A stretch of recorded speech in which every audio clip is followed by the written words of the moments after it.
mécanique ici.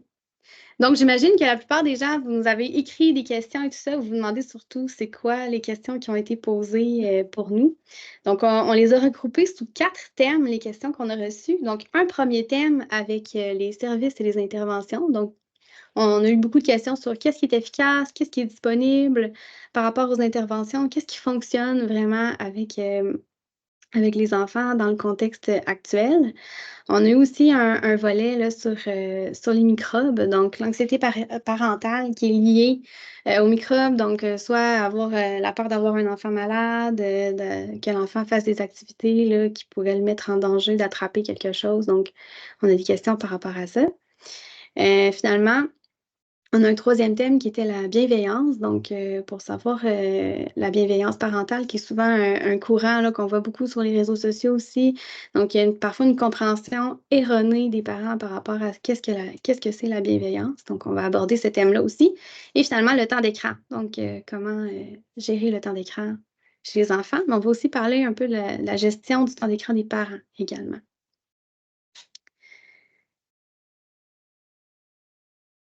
Donc, pour le premier bloc, les services et les interventions, donc on avait eu les questions justement, quel type d'interventions sont efficaces, qu'est-ce qui est disponible? Donc, j'ai ciblé une méta-analyse qui est assez récente, là, qui date de 2021, donc c'est quand même assez récent, puis ça couvre une petite partie aussi là, de la période un peu post-pandémique. Donc, c'est une méta-analyse qui ciblait les interventions parentales chez les 3 ans et moins. Donc, ça, c'est un petit peu une limite. Ça s'applique seulement aux 3 ans et moins. On va y revenir plus tard là, dans la présentation. Donc, pour ça, il y avait 33 pays où on a recensé qu'est-ce que les intervenants font comme intervention. Donc, ça rassemblait 108 études sur le domaine. On a ciblé des interventions, savoir qu'est-ce que les intervenants font et comment ça améliorait 6 domaines de développement.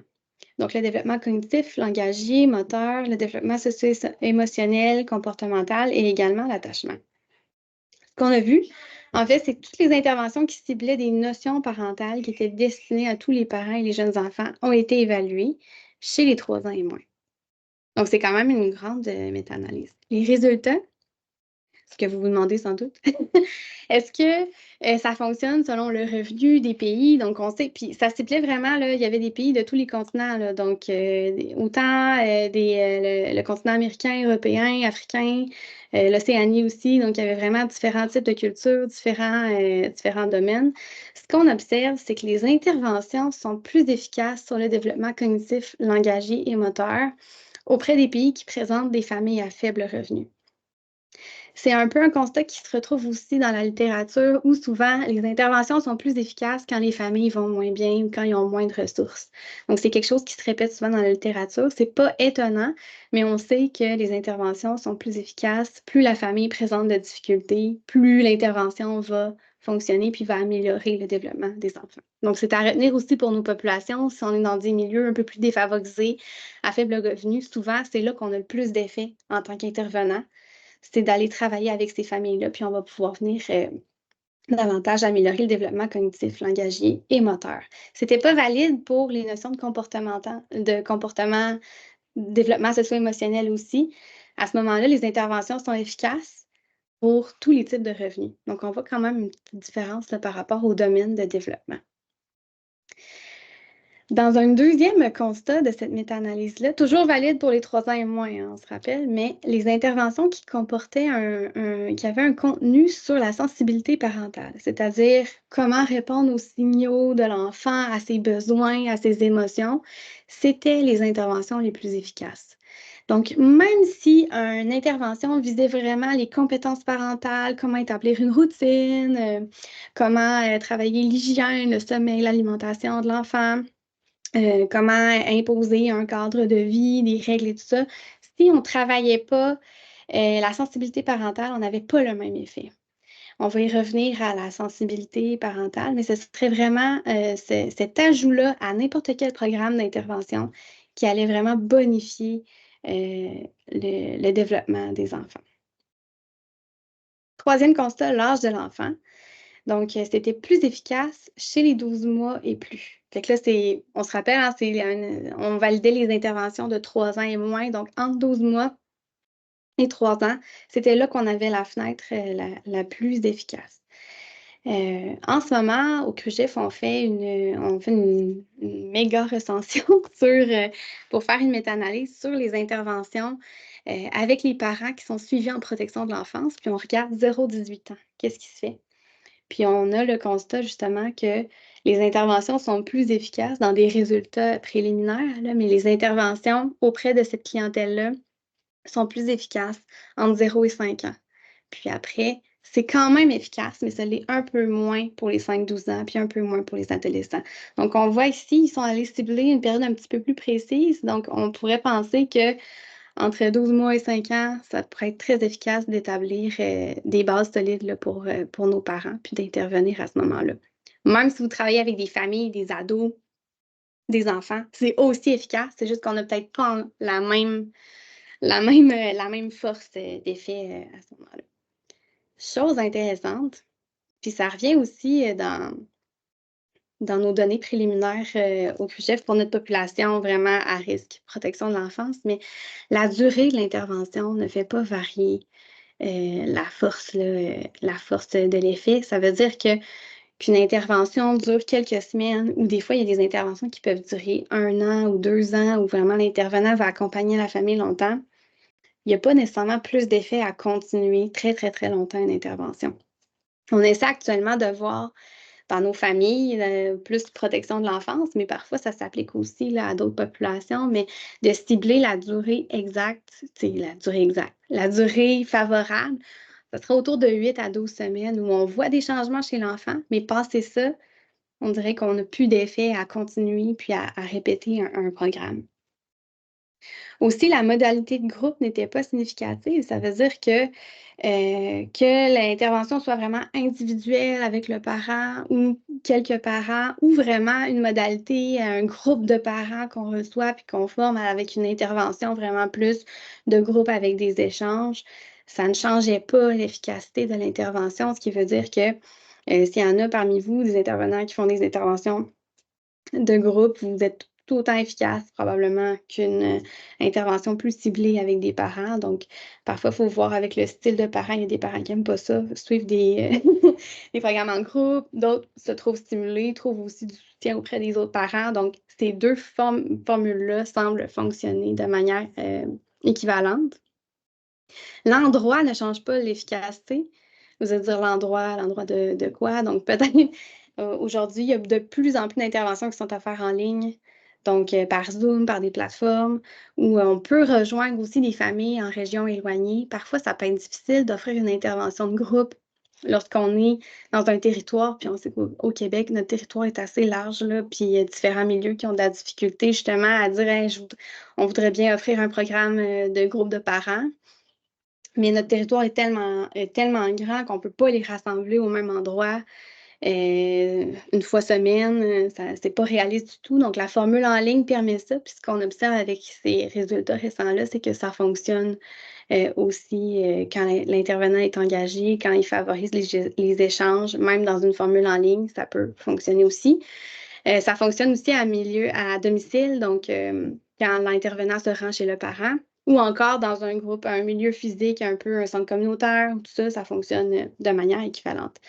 Donc, résultat super intéressant, ça vise vraiment les tout petits. On peut penser que ça fonctionne aussi avec les plus vieux, quoique des fois, on a de la misère à aller chercher les parents un petit peu plus vieux, des parents d'ados, des parents d'âge scolaire. C'est peut-être plus difficile à aller chercher pour recruter des parents dans des interventions, mais on peut penser que ces résultats sont applicables aussi avec une population plus âge scolaire adolescent, surtout qu'on observe un peu le même constat dans nos résultats préliminaires, mais chez une population protection de l'enfance. Message clé à retenir, je vous avais dit, hein, intervention qui comporte un contenu sur la sensibilité parentale, c'est ça qui semble avoir l'effet qui permet d'aller bonifier le développement de l'enfant. C'est quoi la sensibilité parentale? Certains d'entre vous le savent sûrement déjà, mais si je vous montre le concept de sensibilité maternelle, parce que c'est le premier qui a été vraiment défini puis observé, Dans notre littérature scientifique, les premières études s'intéressaient beaucoup à la relation mère-enfant. Maintenant, on parle plus de sensibilité parentale, mais quand même, le concept d'origine, c'est la sensibilité maternelle, donc je le présente tel quel. La sensibilité maternelle, c'est vraiment l'habileté des mères à répondre à leur enfant de manière prévisible, cohérente et chaleureuse. C'est un méchant contrat. Il se passe toutes sortes de choses dans la vie, puis une personne, il faut qu'elle soit, de manière générale, le plus prévisible, cohérente et chaleureuse possible. Surtout en début de vie, donc dans les premiers mois de la vie de l'enfant, où là, on va vraiment établir un lien avec son enfant, c'est ce qu'on veut faire. En étant prévisible, cohérente et chaleureuse, la personne peut vraiment servir de base sécurisante pour l'enfant. C'est-à-dire, l'enfant va savoir qu'est-ce qui va arriver, c'est que quand je fais ça, il se passe ça. Puis quand j'ai besoin, ben, j'ai quelqu'un qui est chaleureux, puis qui est là pour moi pour accueillir comment je me sens et tout ça. Ça va permettre aussi de répondre aux signaux, aux besoins, aux émotions, puis au comportement de l'enfant. Donc, bien détecter les signaux, ça peut être une partie du programme là, dont on va voir. Je vais présenter un programme qui favorise vraiment, un programme d'intervention qui va venir vraiment favoriser ces échanges-là. Et ce qu'on sait, c'est que la sensibilité du parent, c'est un des principaux moteurs du développement en début de vie. C'est vraiment ça qui permet à l'enfant d'être apaisé, d'être assez solide pour aller, après ça, explorer son environnement, demander de l'aide quand il a besoin d'aide, puis aller explorer puis développer, en fait, là, toutes les facettes de son développement. Donc, la sensibilité parentale comme intervention, c'est vraiment important. C'est vraiment l'ajout de cette composante-là qui permet d'aller favoriser le développement cognitif, donc améliorer les scores de développement cognitif chez les enfants. Dans les pratiques et les compétences parentales aussi, donc même si on parle de compétences parentales, de pratiques, le développement seul de ces compétences-là ne semble pas suffisant pour aller chercher tout ce qu'on peut apporter en tant qu'intervenant dans une intervention. Donc, c'est bien de parler de ces notions-là de réciprocité, des échanges et tout ça, d'aller regarder qu'est-ce qui se passe dans la relation, puis améliorer les interactions par enfant. Donc, en améliorant les interactions par enfant, ça augmente la qualité des interactions, puis ça permet à l'enfant de mieux se développer son langage. Donc, si je suis bien avec mon parent, que mon parent ne me fait pas peur, qui est cohérent, qui est prévisible, je sais que si j'échappe ma crème glacée, je sais ce qui va se passer. Je sais un peu comment mon parent va réagir. Je sais qu'est-ce qui va m'enligner, mais ça se peut que je sois neutre, apte à, après ça, explorer mon environnement, développer mon langage, entrer en contact avec mon parent. Donc, c'est vraiment ça qui peut favoriser l'intervention et ses effets. Je vous présente, s'il y en a qui sont intéressés, l'intervention relationnelle qui vise vraiment à améliorer la qualité des relations parents-enfants. Donc, c'est vraiment une stratégie d'intervention relationnelle. Donc, le but, c'est de développer la sensibilité parentale du parent. C'est offert pour les familles d'enfants de 0-5 ans. C'est un programme qui dure entre 8 et 10 rencontres où on va vraiment regarder la dynamique relationnelle entre le parent et son enfant par la rétroaction vidéo. Puis là, des fois, il y a plusieurs intervenants, des fois, qui me disent Hey, mes familles, mon parent va-tu accepter de se faire filmer avec son enfant puis de regarder? Il n'y a rien de pire que se regarder en vidéo. Mais tu sais, est-ce que mon parent va accepter ça? Puis souvent, quand le parent accepte, avec une bonne relation avec les familles, on est capable de faire un retour avec le parent sur puis ça passe par des choses assez simples. Par exemple, votre bébé vous a souri. Vous lui avez souri en retour. Regardez comment votre bébé est content, puis qu'il vous rend un autre sourire, puis qu'il veut interagir avec vous. Puis là, on explique la synchronie, les échanges, la qualité des interactions. Donc, c'est vraiment un beau programme d'intervention.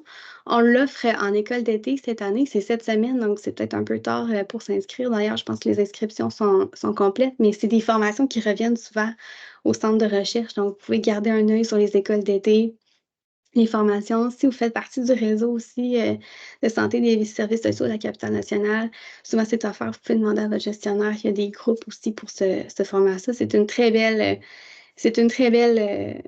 formation là, sur l'intervention relationnelle, puis ça bonifie vraiment là, les interventions auprès des parents, les retours qu'on a de nos intervenants qui ont suivi la formation.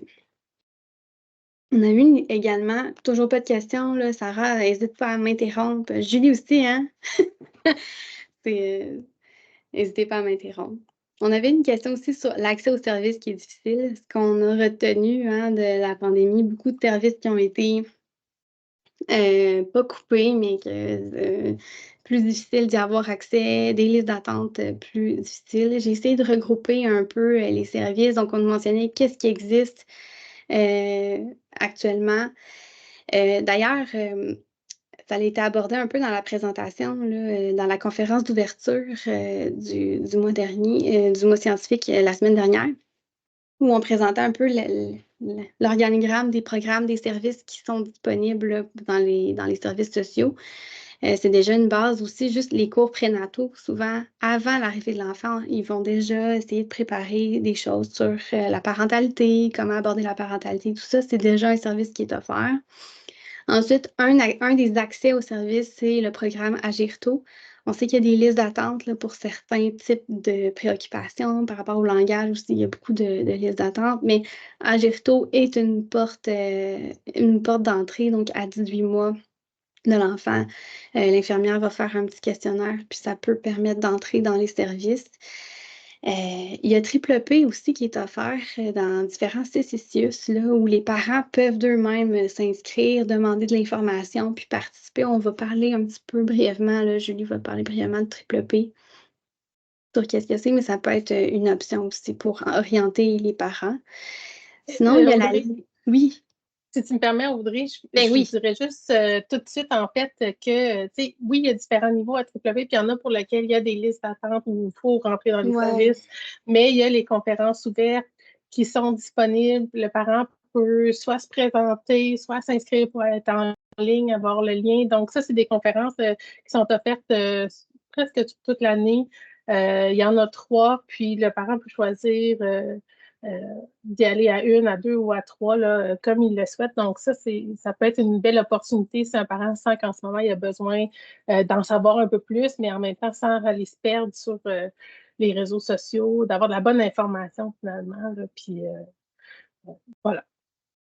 Merci Julie, parce que c'est vrai que c'est ça qui est dommage. Des fois, l'information utile n'est pas accessible facilement. Des informations, des choses, des formations. Les parents sont beaucoup bombardés d'informations aussi sur les réseaux sociaux par rapport à la parentalité. On va y revenir dans la présentation, mais effectivement, des fois, ça peut être orienter le parent vers la bonne information, la bonne formation. Ça peut aider aussi. En cas d'inquiétude, de détresse, il y a la ligne parent aussi qui est très bien où les parents peuvent appeler. C'est sûr, c'est une aide un petit peu plus ponctuelle sur certains enjeux et tout ça. C'est pas vraiment un suivi qui peut se faire à long terme, mais en cas d'urgence ou de préoccupation spontanée, un besoin un peu plus ponctuel, la ligne parent est là.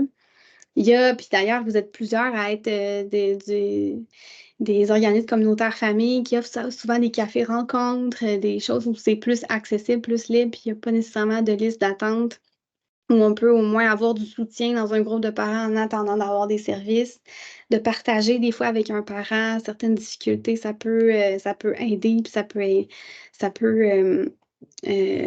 peut faire en sorte que le parent se sente un petit peu plus compétent ou du moins seul dans sa situation de parents. Il y a évidemment de contacter CLSC. Là aussi, je sais qu'il y a des listes d'attente, mais contacter CLSC, contacter les CCCIUS pour obtenir des services. Puis ça peut être difficile aussi dans un parent qui a déjà des difficultés, tout ça, de prendre le temps d'aller s'inscrire, demander de l'aide. Fait que des fois, ça peut être d'accompagner le parent à s'inscrire dans les différentes plateformes CLSC et tout ça là, pour obtenir des services. Sinon, j'y parlais justement, je lui disais, les réseaux sociaux offrent beaucoup d'informations. Des fois, il y a des gens qui se prétendent coach, coach parental et tout ça. Puis, ils offrent des formations en ligne, comment gérer telle affaire, ou des influenceurs aussi qui ont des chaînes qui vont qui vont offrir du contenu de parentalité. Ça peut être bien d'outiller les parents à dire voici 2 sources, Naître et grandir, l'encyclopédie sur le développement des jeunes enfants, 2 sources très fiables d'informations. Encyclopédie sur le développement des jeunes enfants, très intéressant, mais si les parents veulent quelque chose d'un peu plus pré-mâché, là, Naître et grandir, c'est beaucoup plus axé, là, justement, vulgarisé, axé aussi sur qu'est-ce que je fais en tant que parent. Il y a certains parents qui trouvent ça difficile aussi de lire du contenu. Donc, de prendre le temps de je m'assois et je lis du contenu, ça peut être plus difficile. Naître et grandir offre l'option de se faire lire le texte. Donc, ça peut être pratique si lire, parfois, c'est difficile. Ou encore, moi, j'ai découvert je réfère aussi des parents sur audio, qui est des podcasts, la section podcast de Radio-Canada, où il y a du contenu pour les parents. Et ça peut être pratique d'avoir des choses audio, justement. Ou dans la voiture, je peux l'écouter. En faisant la vaisselle, je peux l'écouter. Je peux comme faire d'autres activités en même temps qu'écouter. Donc, il y a Dr Nadia là, qui offre des capsules sur différents thèmes, sujets, sur quoi faire. Il y a Parents Wi-Fi aussi, très intéressant pour justement gérer les réseaux sociaux avec les jeunes. Donc, ça peut être une belle source d'information pour les parents. Histoire de peur, parce que pour les papas, il y a des fois moins de contenu ou des choses orientées pour eux. Histoire de peur aussi présente des histoires de parentalité, donc ça peut être bien pour les papas là, pour développer là, une identité de papa. Je trouvais ça quand même assez bien. Survivre vos devoirs aussi permet de clarifier des choses par rapport au comportement, aux devoirs à l'école. Donc, l'âge scolaire, très important. Instinct paternel aussi offre du contenu de développement de l'enfant, mais vraiment axé pour les papas. Donc, je trouvais ça intéressant d'avoir un contenu audio aussi. Des fois, ça peut faire attendre le parent quand il est dans sa liste d'attente. Ça peut lui donner des outils, il peut essayer des choses. Donc, ça peut permettre là, d'avoir une source d'information là, pour les parents. Il y a aussi un petit lien qu'on a mis donc, sur Naître et grandir, où il y avait toutes sortes, une liste de ressources pour aider les parents. C'est vraiment un article, mais il présente plein de sources, plein de liens pour avoir accès à des ressources là, pour aider les parents. Toujours pas de questions, n'hésitez pas à m'interrompre. Deuxième sujet, les microbes. Je ne sais pas si je vais laisser la parole à Julie, j'ai l'impression de parler. Ben, en fait, J'embarque. tu peux mettre un petit sondage le temps Ah que oui! Ben oui. je parle un peu. Dans le fond, on avait une question par rapport à l'anxiété. Qu'est-ce qu'on fait? Est-ce que vous avez vu des parents qui avaient de l'anxiété ou des préoccupations par rapport aux microbes? Ici, on parle de microbes qui n'est pas nécessairement juste la COVID, mais microbes de manière générale. Donc, on vous lance une petite question dans le clavardage. Est-ce que vous avez rencontré des familles qui vivent de l'anxiété ou des préoccupations face aux microbes? Souvent, parfois ou non. Donc, ça va nous donner une petite idée si vous avez vécu ça. Moi, je peux vous dire de mon côté que oui, je vais vous dire de mon côté qu'avec la gastro, quand les enfants étaient petits, ça amenait beaucoup d'anxiété dans notre maison. Donc, on a 12 réponses. Ça continue de rentrer. Pendant ce temps-là, il y a une question dans le clavardage. Oui, Donc, vas-y. de Valérie Blouin. Donc, elle se pose comme question quand le ou les parents trouvent qu'il n'y a pas de problématique dans leurs interventions et qu'il y a un manque de sensibilité parentale à l'égard de décoder les besoins de leurs enfants, quelles sont vos pistes de solutions pour les intervenants, mais aussi pour les proches?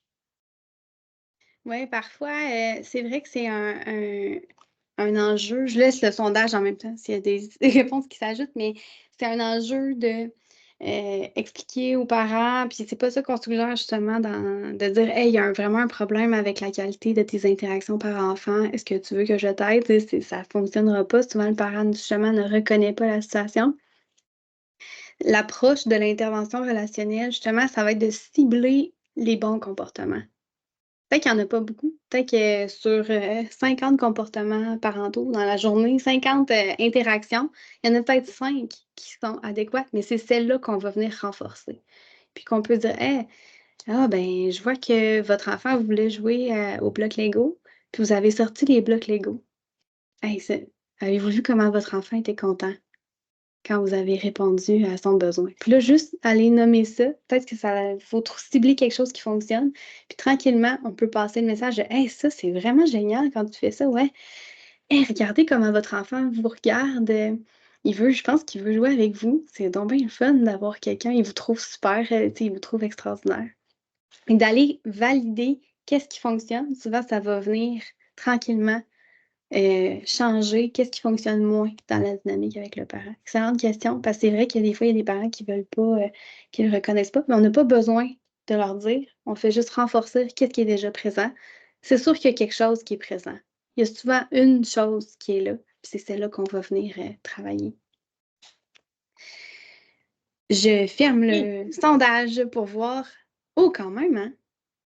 Oui, donc on a quand même une grande majorité des participants là, qui ont rencontré des familles qui avaient ce type de préoccupation. Quand même. Je repartage. Donc, effectivement, l'anxiété parentale liée aux microbes, aux infections et tout ça, au virus est présente. On a beaucoup cherché, Julie et moi, à savoir est-ce qu'il y avait un constat scientifique, qu'est-ce qu'il y avait par rapport à la science qui pouvait nous orienter. Ce qu'on constate, c'est qu'il y a peu de recherches scientifiques sur cette anxiété spécifique-là chez les parents. Donc, souvent, c'était plus l'anxiété liée à la relation par-enfant en contexte pandémique. Donc, c'était pas lié vraiment à hey, j'ai peur que mon enfant tombe malade ou j'ai peur que mon enfant aille dans une fête d'amis puis qu'il rapporte quelque chose à la maison, qu'il n'y avait pas ce contenu scientifique-là.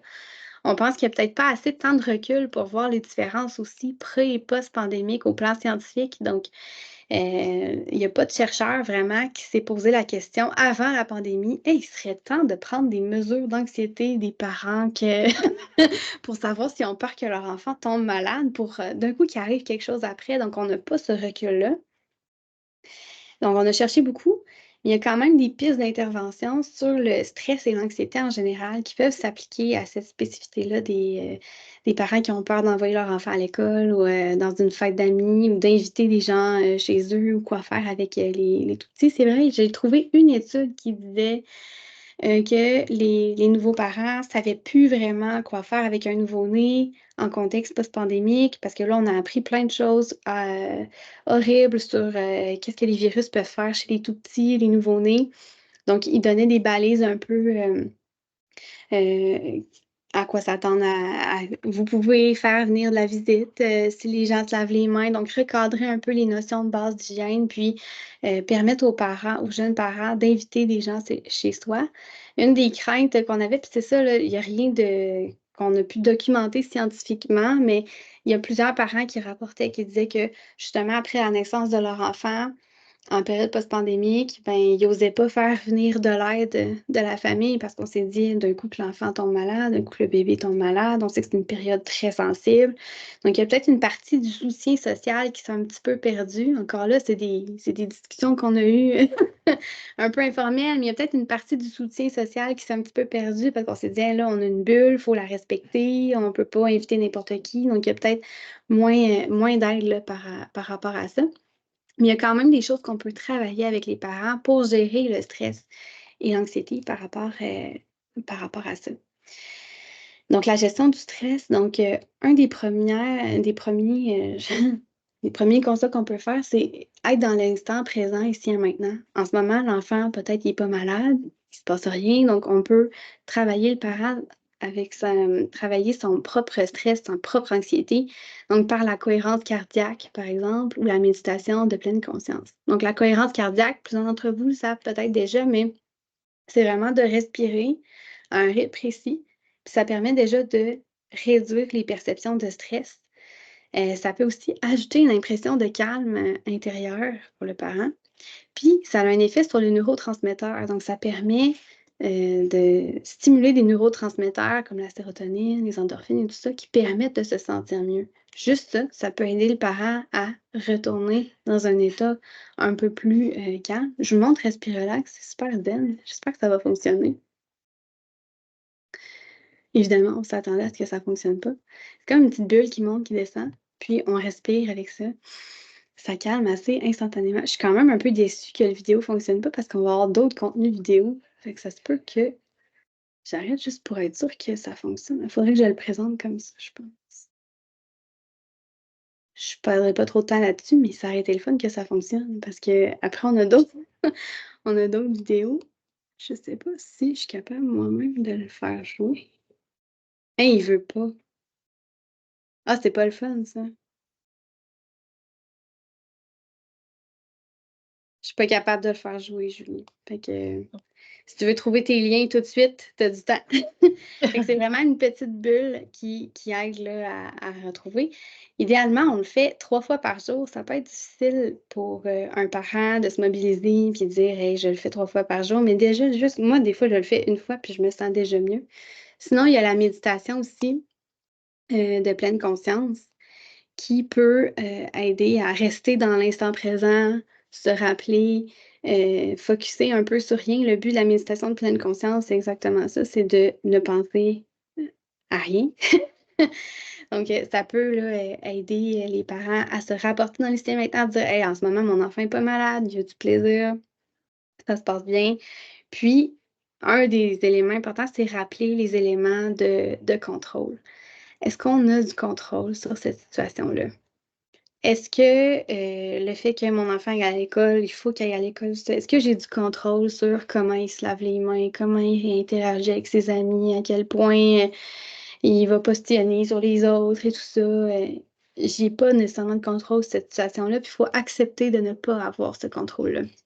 Ça peut être de travailler ces enjeux-là avec le parent et revoir les attentes par rapport aux maladies aiguës des enfants. Donc, une maladie aiguë, c'est ce qu'on appelle les rhumes, les gastro, les diarrhées et tout ça. Donc, tout ce qui peut arriver comme à un enfant, une maladie qui dure moins de 12 semaines, ce sont considérés comme des maladies aiguës. En moyenne, les enfants en bas de 12 ans ont 4 à 6 maladies aiguës, donc des infections par année. Si on fait un petit calcul rapide, une infection qui dure à peu près 12 semaines et moins, 6 fois par année, il y a des parents qui disent c'est pas normal, mon enfant est tout le temps malade, c'est sûr qu'il ramène quelque chose, c'est pas normal, mais en fait, c'est un petit peu normal, non? Donc, il faut peut-être revoir les attentes par rapport aux infections des parents, surtout que pendant la pandémie, quand l'enfant était à la maison et que personne ne voyait personne, personne tombait malade vraiment, là. Donc, il faut revoir un petit peu les attentes là, par rapport aux maladies. J'ai l'impression qu'il vient de charger mon vidéo. Ça se peut-tu? Je m'essaye. Vous me direz en même temps si vous entendez le son.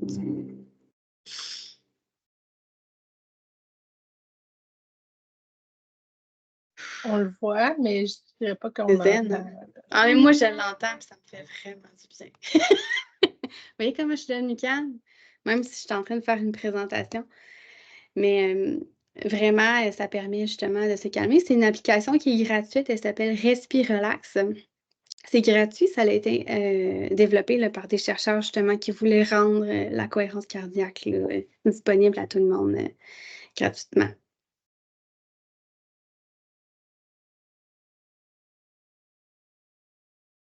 Passe à un voilà. autre thème.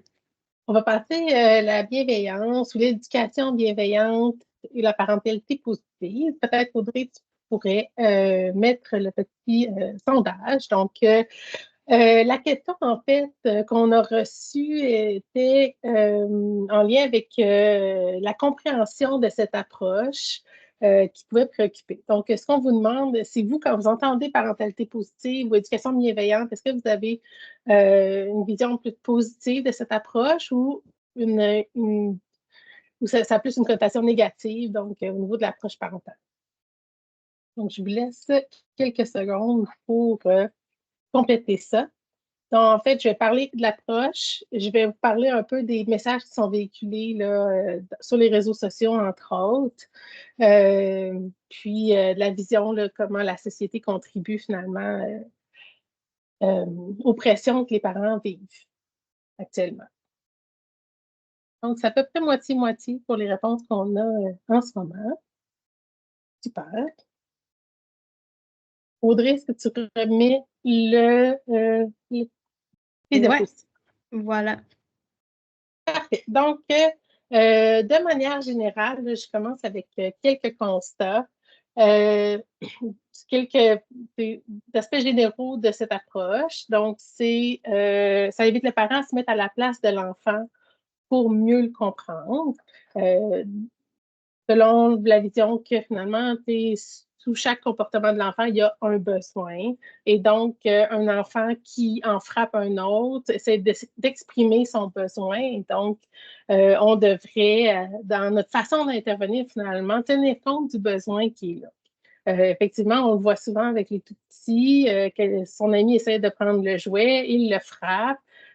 Parce qu'il n'y a pas encore les mots finalement pour exprimer que non, il ne veut pas partager le jouet, il est encore en train de jouer avec. Le deuxième élément, c'est qu'on amène à éduquer l'enfant en le guidant plutôt qu'en le contrôlant. Donc, on est dans une approche bienveillante, sans violence, empathique envers l'enfant, plutôt que d'avoir une forme de contrôle ou de dominer l'enfant. Et le troisième point, c'est les pratiques positives encouragent la réparation et la collaboration plutôt que la punition. Donc ça, je vais en reparler un petit peu plus loin. Prochaine diapo. Donc, cette stratégie efficace. Donc ici, là, pour vous parler de parentalité positive, je n'ai pas lu tous les livres qui existent par rapport à ça. Il n'y a pas énormément d'articles scientifiques non plus, donc je me suis référée à Naître et Grandir, qui a fait un peu un condensé de tout ça finalement. Mais je vais bonifier les stratégies dans mes explications avec, entre autres, les habiletés parentales là, qui sont enseignées dans les programmes d'entraînement aux habiletés parentales. Donc, on va passer à travers les 7 stratégies. Donc, la première, c'est privilégier les consignes positives. Les consignes positives, c'est quoi? C'est de dire à l'enfant quoi faire. Quel est le comportement attendu? Le réflexe chez beaucoup de personnes, c'est de dire arrête de courir ou tu n'as pas le droit de courir dans les corridors. Alors que ça, c'est une consigne tellement formulée la négative. On dit quoi pas faire à l'enfant. Si on dit pas faire, ben on lui demande d'inhiber un comportement qui est encore en train d'essayer d'apprendre à faire, et en plus, on lui dit pas quel comportement est attendu et il devrait faire. Donc, c'est une des stratégies, effectivement, qu'on devrait utiliser et idéalement, le plus complet possible. Donc, dans les corridors, on souhaite que tu marches, versus si quand on dit arrête de courir dans le corridor, c'est complet, mais souvent on dit juste arrête. Mais là, arrête quoi? L'enfant, il ne sait pas si on n'explique pas. Donc, avoir des stratégies qui sont positives et qui sont claires. Idéalement, quand on donne des consignes, on ne devrait pas en donner 4-5 en ligne. Plus l'enfant est jeune, moins il est capable d'en retenir. Hein. Donc, si vous donnez 3 consignes à un tout petit, là, tu vas aller ranger ton jouet. Ensuite, tu vas venir prendre ta collation, puis tu vas venir t'asseoir à la table. Bien, ça se peut qu'il se rappelle d'aller porter son jouet, mais il ne se rappelle pas qu'après, il faut qu'il aille chercher sa collation, s'asseoir à la table et toutes les étapes qu'il y a à faire. Donc, des consignes, 1 ou 2 à la fois, courtes, c'est parfait. Le deuxième point, c'est faire réfléchir l'enfant. Donc, au lieu de lui donner un ordre, l'amener à réfléchir. Donc, si, par exemple, à la collation, il se lève de table et il s'en va, mais il a oublié de ramasser sa collation, puis dire, est-ce qu'il y avait une autre étape à faire avant d'aller jouer? Pour l'amener à réfléchir à « Ah oui, OK, je dois ramasser. » Et donc, ça lui permet aussi d'être un peu plus autonome puis d'être responsable dans ses actions. Reconnaître les émotions, bien, c'est toutes des stratégies qui sont hyper importantes, là, de dire c'est de ne pas juste dire « Oh non, arrête de pleurer », là, de pas... De prendre en considération, oui, de reconnaître que l'enfant a une émotion, tu es choqué, de mettre un mot dessus. Donc, on aide l'enfant à comprendre c'est quoi l'émotion qu'il vit, puis pas minimaliser, mais minimiser l'émotion. Non, c'est pas grave ça, tu le feras une autre fois, mais si c'est important pour l'enfant, OK, je comprends, je te demande de faire quelque chose, si tu voulais finir ton dessin, on va essayer de trouver un temps plus tard pour que tu puisses le terminer. Donc, remettre les émotions. Ensuite, on a évité les étiquettes. Ça, ce que ça veut dire, c'est le petit tannant du groupe. Hein? On le connaît, le petit tannant ou le petit clown. Hein? Des fois, on ne fait pas exprès, les parents ne font pas exprès, les grands-parents ne font pas exprès parce que ce n'est pas nécessairement quelque chose qui est exprès, mais c'est quelque chose qui reste avec l'enfant.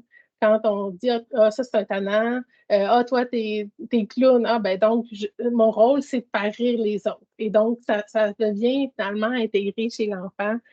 Donc, à éviter. Ensuite, on a encouragé les bons comportements. Tout ce qui est de l'attention donnée aux enfants va venir augmenter les comportements. Donc, évidemment, on veut donner de l'attention qui est positive. Et quand on encourage les bons comportements, ben, on vient augmenter les probabilités que l'enfant refasse ces comportements-là. Donc, on le fait en félicitant avec des mots, on le fait en disant qu'est-ce qu'il a bien fait de manière spécifique. Donc, bravo, tu as ramassé ton assiette, tu es allé la porter dans ta boîte à lunch ou sur le comptoir. Donc, ça va aussi diminuer à la longue les comportements plus dérangeants. Ensuite, on a préféré la réparation à la punition. Donc, si l'enfant a fait un comportement inapproprié ou inacceptable, ben, soit on lui demande de réparer son erreur. Donc, s'il a fait mal à un ami, de s'excuser. C'est sûr qu'ici, si nécessaire, on peut donner des conséquences naturelles ou logiques. Donc, les conséquences naturelles, c'est des conséquences qui découlent finalement de l'action de l'enfant.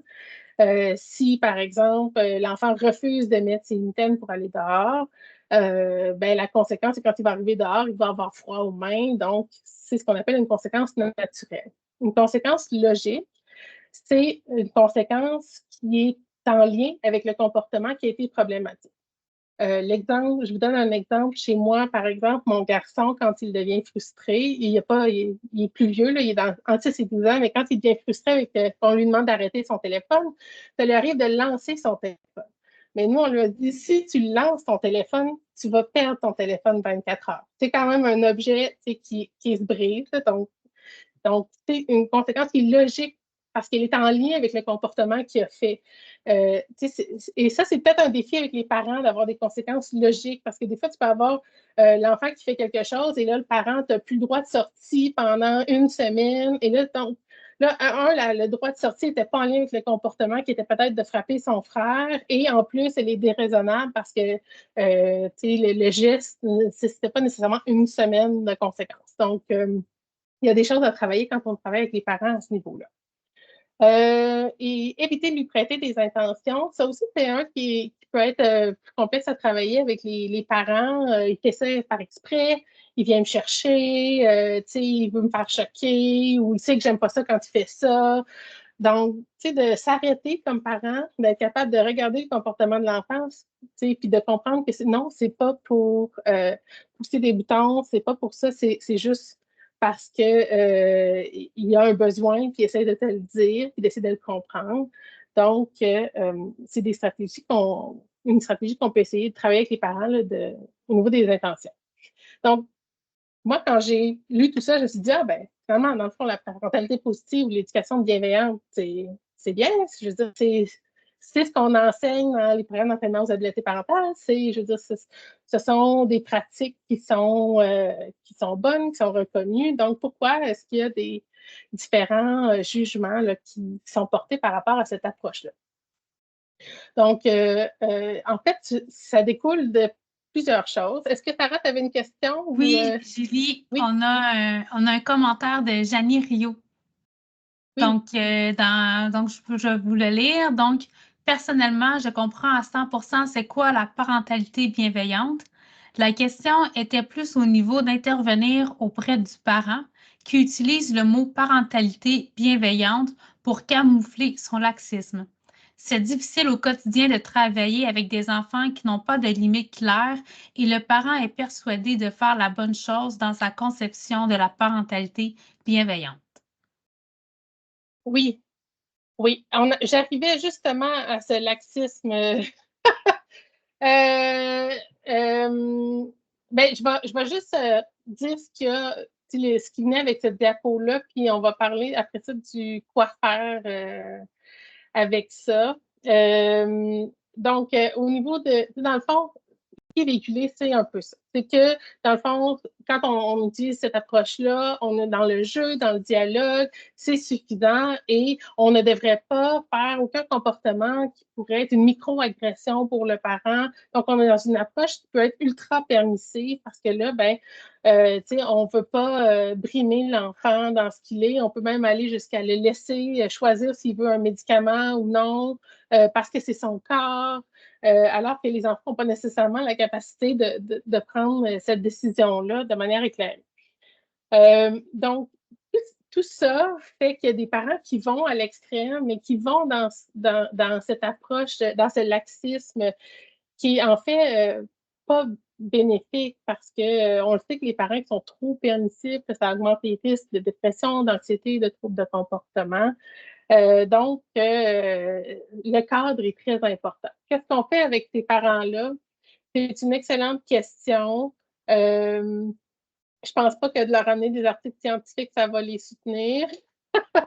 Mais je pense que là, Audrey, tu n'hésites pas si tu as d'autres idées, mais je pense que de revenir à... Peut-être que ça serait de revenir aux besoins de l'enfant, de revenir à ce qu'Audrey l'a parlé tantôt, cette sensibilité parentale, mais qui ramène aussi la prévisibilité et la cohérence dans les interventions. Fait que peut-être que par là, on aurait une porte d'accès à dire la prévisibilité, oui, savoir quoi s'attendre, puis, OK, mais des fois, on a besoin que l'enfant le sache bien, que le cadre soit clair, puis d'amener le fait que ça prend une routine, parce qu'on peut sûrement être prévisible dans ne pas intervenir, là, mais d'essayer d'amener l'importance de la routine pour l'enfant. Puis c'est pour ça que si on a des familles que l'enfant va au service de garde, ben, de prendre comment il fonctionne au service de garde, l'importance de cette routine-là, les effets bénéfiques. Moi, j'essaierais d'utiliser tout ce qu'il y a autour du parent dans des contextes où il y a un cadre et une routine et les bienfaits que ça a sur le fonctionnement de l'enfant. Fait que, si c'est un parent qui est à la maison, sont tout le temps dans le dialogue et essayer de gérer les crises, mais qu'à la garderie, ça se passe bien, d'expliquer que justement, c'est parce que cette routine-là et ce cadre et les règles sont claires et les attentes. Je vais peut-être avec ça. Audrey, est-ce que tu avais d'autres suggestions à ce niveau-là? Je pense aussi que dans les miens, bon, de rappeler que l'enfant vient avec ses besoins aussi, d'avoir un cadre établi, de savoir répondre à son besoin, c'est de la bienveillance. Donc, de recadrer ça, que l'enfant il a besoin de limites, de clarté. Sinon, c'est très, un peu comme on peut faire le parallèle. Si en milieu de travail, j'ai aucun règlement, je peux rien faire, il se passe absolument rien, c'est un endroit très, très, très permissif. Ça se passera pas bien dans mon milieu de travail. Là. Je vais avoir des collègues qui sont à moitié là, qui sont pas là, qui font l'ouvrage se fait pas, je vais être démotivée, je vais commencer, tu sais. Fait que même en tant qu'adulte dans le milieu de travail, on veut avoir un cadre, qu'est-ce qui se passe, OK? Je suis payée parce que je fais telle tâche, c'est assez clair. Mais c'est serait de reproduire ça avec son enfant en étant bienveillant aussi. Donc, passer justement par répondre aux besoins. On a besoin d'avoir un cadre. Toute notre vie, on a besoin d'avoir un minimum de cadre. Puis être super permissif, c'est pas ça qui répond aux besoins. Il faut aussi se battre contre les réseaux sociaux aussi, que souvent on voit des TikTok, des choses là, où c'est assez, c'est ça. C'est exactement comme tu l'as décrit, une approche ultra permissive, puis c'est pas ça la bienveillance nécessairement. Donc, peut-être dire aux parents, il faut pas se fier à ce que l'autre, à ce qu'on voit sur les réseaux sociaux, c'est pas la vraie vie. Souvent, c'est pas la vraie vie. Puis on a une autre question aussi de Valérie Blouin. Dans ce sens, en fait, donc, est-ce qu'il y a des approches qui tiennent compte du niveau de scolarité ou des capacités cognitives des parents et qui expliquent aux parents les conséquences de leur comportement chez leurs enfants et leur développement à court, moyen, long terme? Certains parents n'ont pas de cadre dans leur vie. J'aurais envie de dire, je pense que Triple P fait un certain travail par rapport à ça.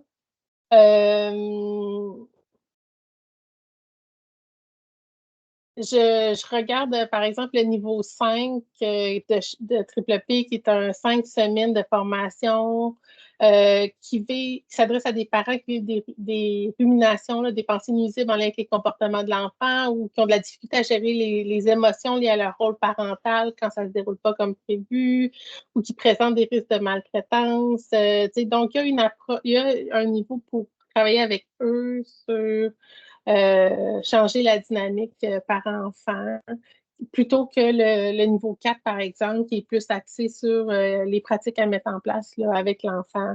Mais je veux dire, le niveau 4, je pense qu'il y a une raison pour laquelle il y a une gradation. Là, donc, on demande aux parents d'essayer de mettre un cadre et des choses comme ça. Puis ensuite, ben, il y a des parents avec qui ça, eux, ils ont un cheminement à faire et c'est pour ça que le niveau 5 est là. Je ne suis pas certaine si je réponds bien à la question. Mais... Je crois que oui, Julie. Donc, ça s'adapte vraiment à chaque niveau de scolarité, mais la capacité cognitive du parent qui est en jeu. Fait que je pense que ça répond à la question.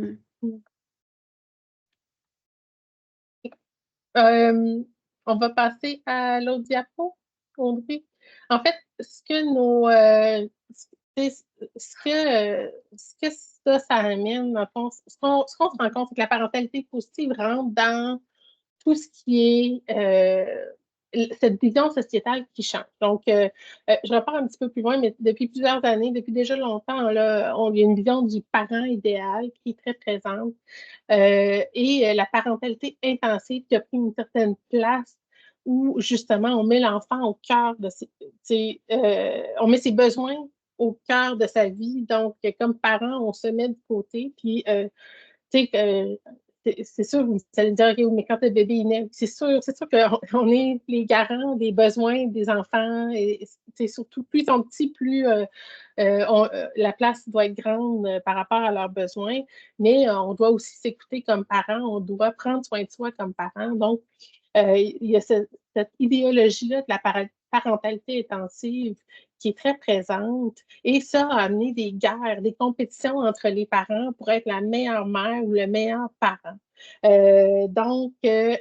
Par exemple, là, de dire être à la maison, c'est ça qui est le mieux pour les enfants. Donc, moi, je suis une meilleure mère parce que je suis à la maison que toi qui es retourné travailler. Parce que j'ai mis les besoins de mon enfant qui a besoin d'être avec moi en priorité.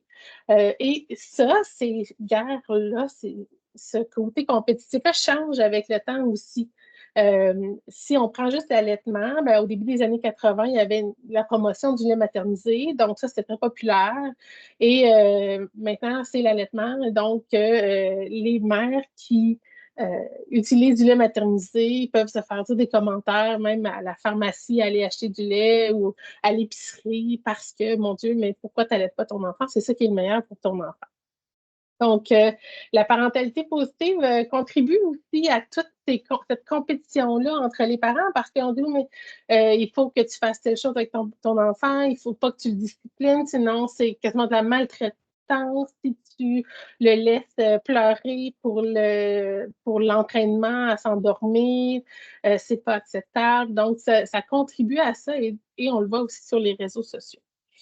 Donc, on va essayer de faire les petites vidéos rapidement. Là, je ne sais pas si vous avez vu ces annonces-là qui illustrent bien finalement la pression sociale que les parents vivent et la compétition qu'on peut y retrouver là, avec les vidéos de Naître et Grandir, dont le slogan est être parent, ce n'est pas une compétition, trouvez votre style sans pression. Audrey, tu ne voulais pas l'essayer dans le PowerPoint? Ouais, il marchait pas, fait que j'essaye, mais Caroline, j'essaye ça. On dirait qu'il me donne pas l'option, c'est pas. Sinon, moi, je le partagerai. Peut-être que tu peux essayer de le partager parce que là, on dirait qu'il veut pas.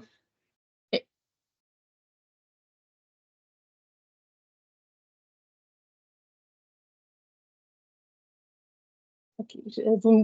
S'il n'y a pas de son, vous me direz. Là, mais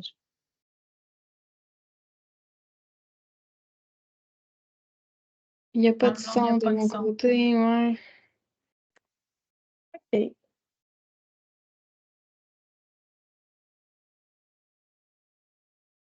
Ah oui, juste là, je vais pouvoir la voir. C'est bon. Je me remets au début. Puis, comment se passe le congé avec bébé? Ah, cours de natation, motricité, yoga bébé pleine conscience, on prend ça relax. Nous, on fait aussi de l'éveil sensoriel puis de l'éveil à l'anglais. Of course. Nous, on fait de l'éveil sensoriel, de l'éveil à l'anglais, puis de l'éveil à l'éveil. L'éveil à l'éveil. Ah, pas d'éveil musical. Nous, on lui a fait écouter du Mozart dès la grossesse, puis aujourd'hui, Jade est vraiment très éveillée. Nous, on a vendu 2 œuvres de Charlie Aristote au Musée des Beaux-Arts. C'est tellement important d'être cultivé avant la naissance. La culture intra-utérine. Exact. C'est pour eux qu'on fait ça. Nous, on lui a appris le langage des signes pour bébé pendant la dernière poussée. On lui chante l'alphabet à l'envers. On lui chante ses comptines en latin. Ah, les langues mortes. Pater, Jacobus, Vous êtes des Grecs X, W, V, Domis, T, S, R, Q, Domis, O. C'est pour eux qu'on fait ça. Mais oui. Mais tellement! Non, nous, là, on stresse pas avec ça. J'aime mieux qu'il se développe à son rythme. Mon loup, tu peux-tu arrêter, s'il te plaît? OK. Une chance qu'il n'est pas encore dans la phase du non. C'est pour Donc, voilà, c'était la petite vidéo là, qui fait état finalement tu sais, qui représente bien en fait le contexte actuel avec la compétition, les commentaires qui se font entre eux et la parentalité positive rentre là-dedans aussi là, sur les réseaux sociaux. Quand quelqu'un fait un commentaire, il y a d'autres personnes, oui, mais selon l'approche. Donc, ce terme-là est lancé à beaucoup de sauces, je pense, malheureusement, et ce qui amène toutes sortes d'interprétations. Sarah, est-ce qu'on avait d'autres questions avant de passer au temps d'écran? C'est bon? Parfait. Audrey, je te laisse la place. On a reçu beaucoup de questions sur le temps d'écran, donc je vous lance un petit sondage. On vous demande à vous, donc combien d'heures en moyenne vous passez là, devant un écran au cours d'une journée typique de fin de semaine. Donc, en tant qu'adulte, combien d'heures en moyenne? Je vais attendre que le petit sondage se réponde. Donc, on a environ entre 0 et 5 heures comme réponse, plus de 8 heures. Ah, c'est quand même... On voit ici. Donc, 3 et 5 heures serait la norme, la moyenne. Ah, c'est comme c'était intéressant parce que moi, j'ai des données après scientifiques pour voir le nombre d'heures. Fait que je trouve ça vraiment intéressant. Je vais fermer le sondage. Donc, la réponse la plus populaire, c'était entre 3 et 5 heures. On a aussi du 0-2 heures, suivi de 6 à 8 et plus de 8 heures. Difficile parfois aussi de s'observer soi-même, là. Des fois, on ne sait pas à quel point on est sur un écran, ou peut-être qu'on surestime ou on sous-estime, mais quand même, ça donne, c'est vraiment intéressant de voir les résultats. Puis je pense que notre sondage est en ligne avec ce qu'on retrouve dans la littérature scientifique. Dès qu'on parle de temps d'écran, on a eu des questions par rapport à comment on gère le temps d'écran des enfants, comment gérer le temps d'écran dans les familles, mais on va aussi parler de qu'en est-il de celui des parents, c'est du temps d'écran des parents, d'où la petite question qu'on a posée aujourd'hui. D'entrée de jeu, il y a une grande différence entre les types d'écrans. Donc, au début, les premières études étaient la télévision, le temps passé à la télévision des enfants, on parlait beaucoup de télévision. Maintenant, on parle d'écran. Mais les types d'écrans ne se ressemblent pas tous. Il y a les réseaux sociaux où là, on est vraiment en lien avec d'autres personnes. Non seulement on est en lien avec d'autres personnes, mais on visionne du contenu de d'autres personnes, du contenu qui n'a pas nécessairement été validé par un comité de diffusion et tout ça. Donc, on peut avoir accès à du contenu qui est fait par n'importe qui. On peut voir des commentaires sur le contenu. On peut aussi être en relation avec différentes personnes qui n'ont pas nécessairement des vrais profils. Donc, on sait qu'il y a beaucoup d'exploitation sexuelle aussi sur les réseaux sociaux quand on laisse un enfant seul avec ça. Il y a aussi justement pas de révision de certains contenus, mais aussi il y a des algorithmes qui font en sorte qu'on est un peu pris dans certains types de contenus. Donc, par rapport, par exemple, à la télévision traditionnelle où il y a différents types d'émissions qui voyagent, puis l'enfant peut peut-être aller écouter quelque chose qu'il n'aurait pas écouté nécessairement parce qu'il y a juste 2 postes de télévision, puis c'est ça qui c'est ça qui passe à l'écran en ce moment. Donc, parfois, les algorithmes font en sorte que l'enfant, s'il a ciblé un contenu, puis on sait que l'enfant clique toujours sur ce contenu-là, il va rester dans ce type de contenu-là, donc peut-être moins d'exploration. Il y a aussi, c'est justement les réseaux sociaux, on parlait d'entrer en communication avec d'autres personnes. Est-ce que vous laisseriez votre enfant dans une salle avec 600 personnes pour échanger avec lui? Probablement pas. Vous aimeriez ça être avec votre enfant. Donc, encore une fois, c'est important qu'il y ait un adulte qui soit présent s'il y a des échanges avec les réseaux sociaux avec d'autres personnes. Ensuite, on a un contenu un petit peu plus différent où on va voir, par exemple, j'ai mis des plateformes de diffusion, donc Netflix, Disney+, où l'enfant a accès à du contenu souvent qui a été révisé par un comité. Il y a souvent aussi de la supervision là, parentale. On peut faire des profils enfants. Donc, l'enfant ne va pas pouvoir aller chercher du contenu qui n'est pas approprié pour son âge. Quoique, il y a déjà des fuites là, où Squid Games, pendant quelques heures, a été considéré comme un contenu pour enfants alors que c'est très violent. Donc, il y a parfois des erreurs de contenu par rapport à ça, mais encore là, c'est un petit peu plus protégé que les autres plateformes où l'enfant peut aussi, il n'est pas en interaction avec d'autres personnes. Donc, c'est quand même différent comme type d'écran. Il y a aussi des jeux comme Fortnite, Minecraft, où les enfants vont pouvoir développer un côté créatif aussi, donc construire des choses, démolir des choses, faire des liens avec d'autres personnes, travailler en coopération. Ça vient aussi, par exemple, avec le fait de je veux m'acheter des, des outils, des objets, des bonus, des cadeaux. Donc, ça vient aussi avec un aspect financier que les jeunes enfants peut-être maîtrisent pas vraiment la gestion de l'argent et tout ça. Mais ça vient aussi avec des collaborateurs, donc des interactions là, ils peuvent jouer avec des gens, souvent leurs amis, mais peut-être aussi des inconnus. Donc, c'est à regarder. Encore une fois, dans tous les éléments que je vous nomme, il y a toujours l'adulte qui devrait être là pour superviser ce genre de contenu-là, mais c'est un type d'écran qui est assez différent. Et finalement, je l'ai mis la suite Office parce que les enfants d'âge scolaire ont à faire des travaux souvent sur ces plateformes-là. Même Teams, des fois, je vois des enfants d'âge scolaire avoir à interagir avec leurs collègues de classe par Teams. Donc, gérer justement les notifications et tout ça, ça demande quand même une éducation puis un parent qui doit être là ou gérer les distractions pendant que je fais mon travail dans Word. C'est tentant d'aller voir Netflix, Disney+, mon réseau social, TikTok, tout est comme allumé. Donc, il y a des moyens des fois d'aller couper la durée d'utilisation ou des heures où il n'y a pas accès à ces applications-là. Mais encore une fois, à retenir, peu importe le type d'écran, qui présente des risques un peu différents, on l'a vu, mais ça prend un adulte qui est là pour gérer les écrans chez l'enfant. Je vais parler de l'impact des écrans sur le développement de l'enfant. Donc, on sait que chez les enfants, une très grande exposition aux écrans à bas âge est associée à une moins bonne motricité à l'entrée à l'école parce qu'ils n'ont pas assez couru, sauté, lancé, ils n'ont pas assez travaillé leur motricité. Je suis en collaboration avec des enseignantes de maternelle en ce moment. Puis on me rapportait qu'un jour, une petite fille est arrivée, puis là, l'activité, c'était de dessiner, c'est la rentrée, on va faire un dessin. La petite fille arrive, elle prend une feuille, il y a des crayons. Au lieu de prendre un crayon, elle a pris son doigt, puis elle a frotté la feuille. Puis elle a dit, ça ne fonctionne pas, je ne suis pas capable de dessiner.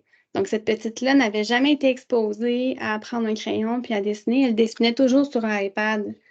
Donc, elle n'avait pas développé en plus sa motricité. Ça a été quand même assez difficile. L'enseignante a commencé à dire, OK, on tient un crayon et tout ça, mais c'est très important pour l'enfant de développer ses muscles, de développer sa motricité.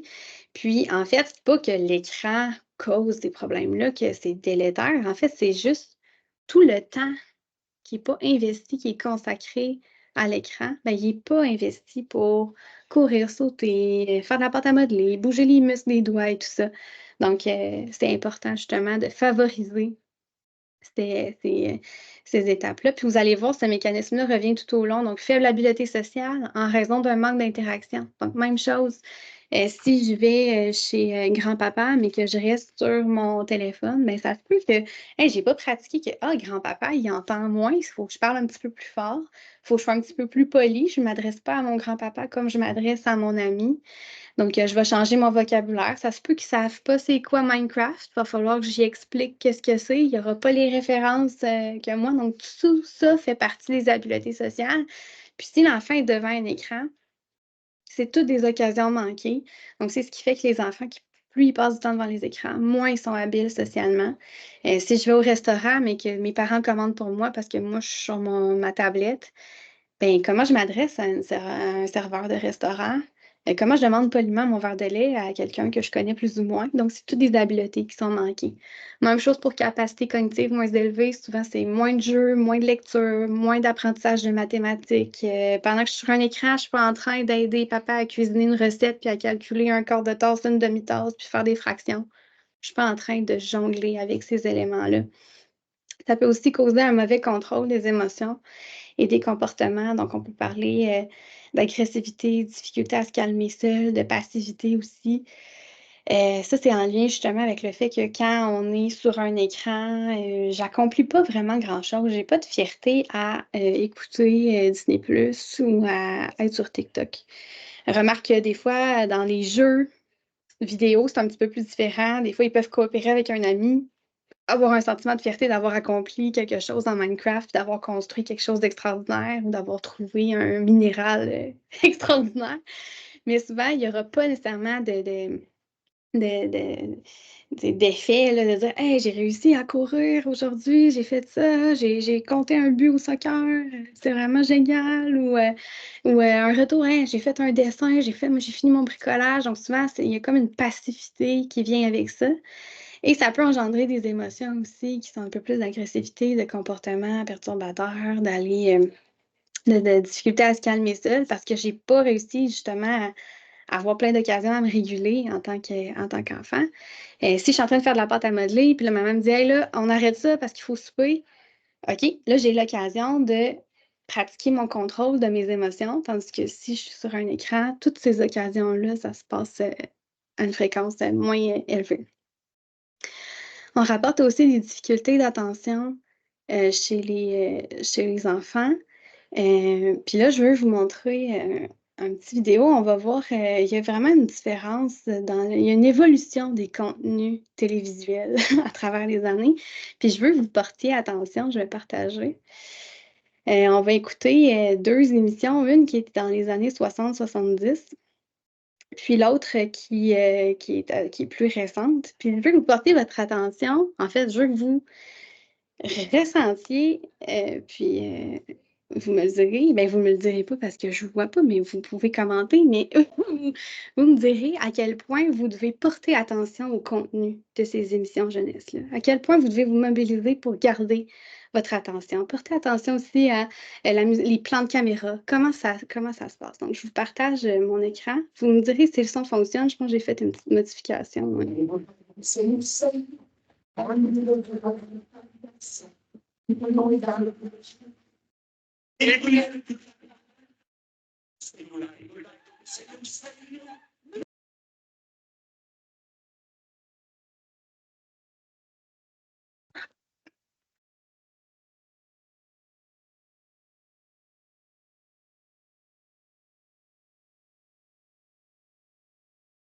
Le son fonctionne pas bien. Oh. Ça fonctionne pas bien, Julie, tu disais? Non. C'est Il y a fou. comme un délai. Ouais. Ah, il y a un délai, oui. En tout cas, ce que je vais vous le dire à l'oral. Ma prochaine émission, c'était la Patte Patrouille. Je peux.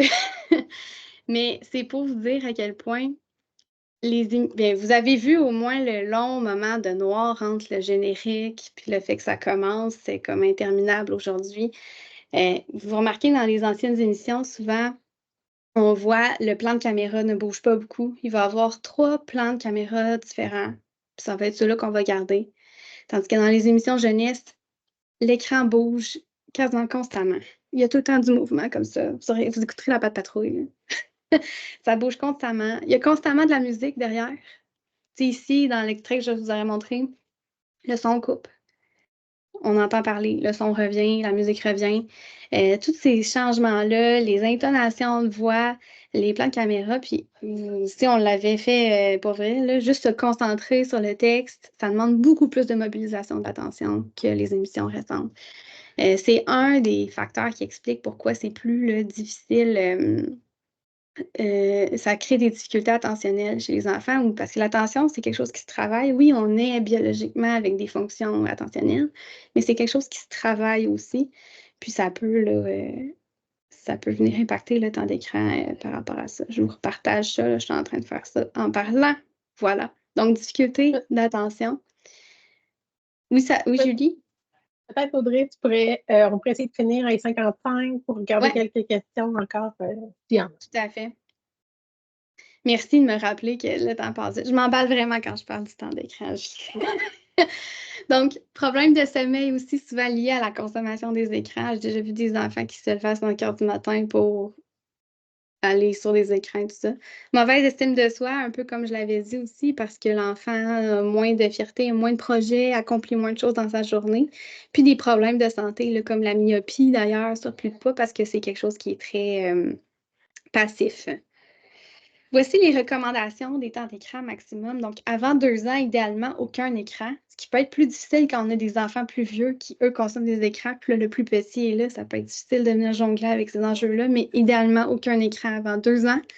De 2 à 5 ans, on parle d'1 heure par jour et important pour tous les autres, même les adultes, en fait, mais on devrait inclure une pause de 5 minutes par demi-heure d'écran. Encore plus vrai pour les tout-petits. Ça permet, puis regarder loin dans le champ visuel pour venir travailler les muscles des yeux pour éviter la myopie, en fait. C'est quelque chose qu'on ne fait pas nécessairement. Puis même pour les adultes, la fatigue oculaire, c'est bon d'aller regarder un petit peu au loin pour décoller de l'écran. Idéalement, 5 minutes par demi-heure. Qui fait ça? Je ne le sais pas. Je n'ai pas vu personne assidue pour faire ça. 5 ans et plus, on parle de 2 heures par jour d'écran, mais avec une saine utilisation, ce qui veut dire que ça ne devrait pas impacter sur les capacités physiques de l'enfant. Donc, faire du sport, avoir des amis, avoir une belle vie sociale, avoir des comportements sains, avoir un sommeil adéquat. Donc, c'est 2 heures par jour maximum, mais si on n'est pas capable de rentrer le sport, les amis, le sommeil, les devoirs, l'école, on devrait réduire l'utilisation à ce moment-là de 2 heures par jour. Puis les ados et les adultes, qu'en est-il des parents? On va y venir. Comment gérer le temps d'écran pour les enfants? Parce avant de parler de celui des adultes, on va parler de celui des enfants. Idéalement, commencer le plus jeune possible, parce que c'est très difficile d'instaurer une règle une fois que c'est bien installé, que l'utilisation des écrans est vraiment bien installée. Mais pour éviter les crises, idéalement, il faudrait convenir à l'avance de la limite de temps avec l'enfant, puis idéalement avec un visuel et non pas que ce soit le parent qui se dise « Hey, là, ça fait 30 minutes, j'avais dit que c'était 30 minutes, il est 7h30. » Idéalement, l'information devrait venir d'ailleurs, donc soit avec une minuterie de cuisine, un sablier, une montre, quelque chose qui va signaler, mais que ce ne soit pas le parent qui signale. Comme ça va être un indicateur externe qui va signaler que « Oh, c'est terminé ».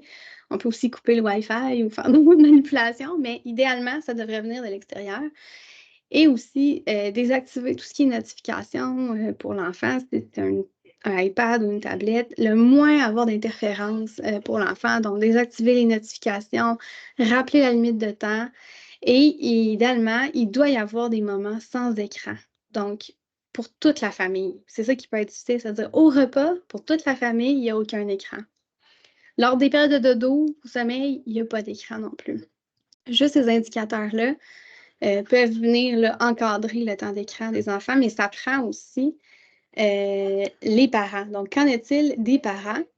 Il y a une nouvelle étude là, qui a été faite après la pandémie, parce que souvent, on a beaucoup de données avant la pandémie, c'est plus difficile, mais après la pandémie, c'est montré que les parents passent en moyenne 5,12 heures par jour, tout écran confondu, mais principalement sur leur téléphone cellulaire. 70% des parents sont distraits lors des interactions avec leur enfant. Ça veut dire que l'enfant vient demander quelque chose, a un besoin, puis là, le parent sur son téléphone dit oui, ouais, ouais, puis il n'y a pas une interaction qui est juste et qui est, qui est assez correcte. Donc, il y a une distraction des parents avec leur téléphone ou leur écran. Et ce qui est dommage, 27% du temps par enfant implique un écran. Donc, soit par le visionnement d'un contenu ou la gestion d'un écran. C'est ce qui nous amène au concept de technoférence où ça inclut toutes les interruptions dans les interactions sociales en raison des technologies. Souvent, les enfants vont rapporter que leurs parents, mettons, je parle à mon parent, puis là, mon parent reçoit une notification où il se passe quelque chose, puis il tombe sur son écran. Et aussi, les enfants rapportent le phénomène de sharenting, où, en fait, les parents partagent beaucoup de la vie de leur enfant sur leurs réseaux sociaux, puis les enfants vieillissent, puis en vieillissant, certains rapportent qu'ils n'aiment pas trop ça, que les gens savent qu'ils ont fait des gaufres dimanche matin, puis que le parent a pris une photo de, de ses enfants qui mangeaient des gaufres le dimanche matin. À mesure que l'enfant vieillit, il se rend compte que, il y a des choses qui sont partagées par mon parent, puis ça me crée des petites difficultés par rapport à ça. Donc, on peut venir travailler avec le parent sur faire un retour sur son propre temps d'écran parce qu'on voit que ça a un impact sur le temps d'écran de l'enfant, sur les émotions de l'enfant. Donc, le parent doit donner l'exemple en utilisant comme il faut son temps d'écran, mais aussi, plus un parent passe du temps sur un écran, moins il est engagé dans les interactions avec son enfant. Il va être moins sensible, donc la sensibilité parentale va diminuer. Il va avoir moins d'échanges, donc de tours conversationnels avec son enfant. Et souvent, le parent va avoir plus de réponses négatives au comportement de son enfant. Et si je suis sur mon téléphone, mon enfant me demande est-ce que je peux prendre un yogourt, ça se peut que je réponde beaucoup plus bête ou de manière négative que si je n'avais pas mon téléphone, puis que j'étais plus disponible envers mon enfant. C'est d'ailleurs rapporté dans cette étude-là que les enfants anxieux ou dépressifs vont prédire plus de technoférence des parents. Donc, plus mon enfant va moins bien, plus le parent va avoir tendance à consulter son écran. Et là, il y avait une petite différence. On se disait, est-ce que c'est que le parent va aller chercher de l'aide de d'autres parents ou de savoir qu'est-ce que je fais parce que mon enfant est anxieux? Ou le parent va dire, ah, mon enfant va pas bien, je me réfugie dans TikTok, dans n'importe quoi, dans un réseau social, dans mon écran. Donc, conclusion pour ce temps d'écran-là, ça serait de, en tant que parent, avoir une saine utilisation de son temps d'écran, puis d'instaurer quand même des limites assez claires à son enfant pour le temps d'écran. Conclusion de ce webinaire avant de prendre une courte période de questions. Donc, ça peut être difficile de trouver des services dans le contexte actuel, mais on sait que travailler à la sensibilité avec les parents, c'est efficace. On veut promouvoir les interactions parents-enfants saines sans tomber non plus trop dans la bienveillance trop ultra permissive, mais on veut rester bienveillant, avoir des interactions parents-enfants saines. Puis c'est essentiel pour le développement des enfants à ce sujet-là. On va maintenant pouvoir prendre les questions. Bien, merci beaucoup pour la présentation. Il y a une question là, de Valérie Blouin concernant le temps d'écran. Est-ce que vous avez des ressources Internet à partager là, aux parents? Oui, Moi, justement. Ben vas-y, Julie. J'ai essayé de le partager, mais je n'ai pas accès au clavardage. Fait que je l'ai mis dans le Q&A,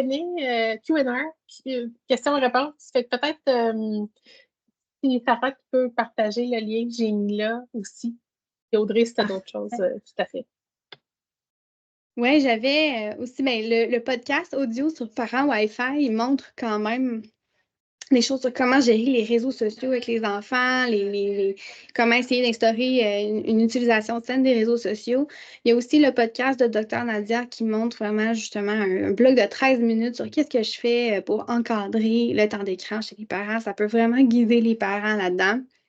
Ça incite beaucoup les parents à mettre des limites assez claires. Donc, ça demande quand même un cadre et tout ça, mais ça peut être des ressources. Il y a aussi Naître et Grandir, là, qui a une page dédiée au temps d'écran avec des recommandations. Encore une fois, ça montre aussi de mettre des limites claires, dire quand c'est fini, c'est fini. Donc, il faut aussi outiller le parent à recevoir la réaction de l'enfant. Quand on va dire, OK, on coupe on coupe l'écran parce que c'est quasiment comme une drogue, là. Les algorithmes sont faits en sorte qu'on a beaucoup de satisfaction à regarder une vidéo, aimer une vidéo, regarder d'autres choses. Et c'est fait pour garder l'attention de l'enfant, le garder sur son écran. Donc, ça prend quand même une discussion, mais aussi donner l'exemple en tant que parent. Des fois, ça peut être plus difficile qu'on pense de former aussi le parent à avoir une saine gestion de son temps d'écran. Mais ouais, ressources, là, les podcasts, Julie, le lien de Julie aussi, ça peut vraiment aider les parents en ce sens-là. Ce qui est bien de Maître et Grandir, c'est qu'il explique aussi ce qui est bien dans les écrans. On le sait que c'est pas Oui, tout négatif. Merci, Vas-y. Julie, de dire ça. J'ai oublié de le dire parce que là, je voyais que le temps filait. Je peux parler des écrans pendant trop de temps. Mais j'ai oublié de dire qu'il ne faut pas diaboliser les écrans. Je veux dire, en tant qu'adulte, on utilise des écrans tous les jours. On est sur un écran en ce moment. Est-ce que c'est positif? J'ose croire que oui. Mais on va utiliser les écrans toute notre vie. Notre enfant va utiliser les écrans toute notre vie. Le mettre dans une boîte puis ne pas l'exposer en quelque sorte, c'est lui nuire, là. Il va falloir un jour qu'il soit confronté à ça. Donc, effectivement, les écrans peuvent apporter du bon, tout ça. Puis je veux rajouter, je passe là-dessus. À moins qu'il y ait d'autres questions, parce que je vois aucunement les questions. Fait que... Non, il n'y a pas d'autres questions, Il y a mais pas il d'autres reste questions. 1 minute au Ouais. webinaire. Et ça, je voulais dire justement que, tu sais, même si on ne peut pas mettre l'enfant justement dans une boîte, tout ça, mais l'exposer aux écrans. Puis il y a une étude qui montrait justement que parfois il y a une émission avec du contenu éducatif et tout ça. Mais si l'adulte est présent avec l'enfant pour parler de ce contenu éducatif-là, ben là, le développement de l'enfant est amélioré. Donc, par exemple, on apprend qu'il y avait un saule pleureur. L'enfant dit hey, c'est quoi ça, un saule pleureur? Puis l'adulte est à côté pour dire ben oui, tu te souviens, on a fait un pique-nique là, justement en dessous d'un saule pleureur. Ben, c'est ça, cet arbre-là. Ben, l'enfant, s'il y a un adulte qui regarde le contenu, qui est avec l'enfant, ben, ça peut améliorer le développement de l'enfant. Donc, il ne faut pas non plus diaboliser les écrans parce que ça peut favoriser son développement quand l'adulte est présent aussi. Merci, Julie, de faire la nuance. Ça fait plaisir. Sarah, est-ce qu'on te laisse conclure? Oui, en fait, merci beaucoup à toutes et à tous pour votre présence. J'espère que vous avez vraiment apprécié ce webinaire et je vous invite, là, comme au début, de participer là, à d'autres activités là, présentes dans le cadre du mois scientifique. Donc, je vous remercie beaucoup et je vous souhaite à tous un bel après-midi. Merci beaucoup. Merci. Bonne journée.